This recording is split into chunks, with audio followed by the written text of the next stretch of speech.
What was your thinking as it applied to packaging? Yeah, so it kind of has to do with what I was saying earlier about shea butter not being a commodity, but like about being a luxury item. And so my thought was that I don't have $1 million to put into advertising. So assuming that I can get on shelf, how do I get people to pick us up instead of another product? And I thought, what is going to like what have I never seen in store before? And what if you pick it up, even if you don't know what's inside of it, it looks pretty enough that Mm, like mm. it connotes luxury and makes me want to figure out what is inside of it. Um, and so I thought, and this is just like was just me spitballing, like I don't actually have research to back this up, but um, I was like, you don't really see squares on shelf that much. Um, Most of the time, like bottles are circular, they're cylindrical. Mm, mm, Um, mm. and so I thought, okay, so something that's square.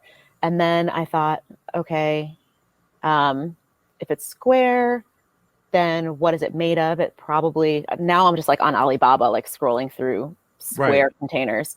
Um, and looking at square containers on Alibaba, metal ones came up a ton. And so, and I was like, okay, a square metal tin. One, it was price competitive. Two, it's environmentally friendly.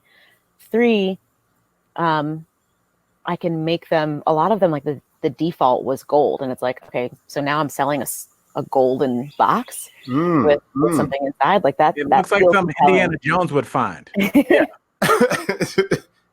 Right. So that's how that came up, and the design was literally me just drawing on a piece of paper, and then I took that drawing and made something in PowerPoint and sent that to the designer uh, in China. And the designer was like, "This isn't how we get designs. PowerPoint doesn't mean anything to us."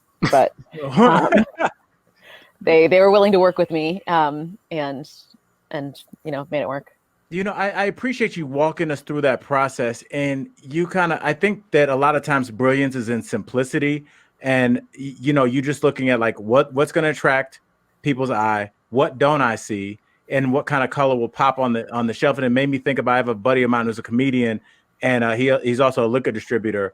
And he said that hard seltzer has been around, that like basically White Claw before White Claw has been around forever, but it was in the cans that look like this, and White Claw was the first ones to put it in the Red Bull cans, and then they put the calorie count, which I think is 100 or something like that, and it's a skinny bottle, and people that are trying to stay fit want to just drink vodka and water because it's less calories, and they can't keep it on the shelf. So something as simple as something that's already around, which is basically White Claw, is just a vodka soda, Mm-hmm. mixed with the Red Bull can that's been around forever. They put that together, and it's been a huge hit.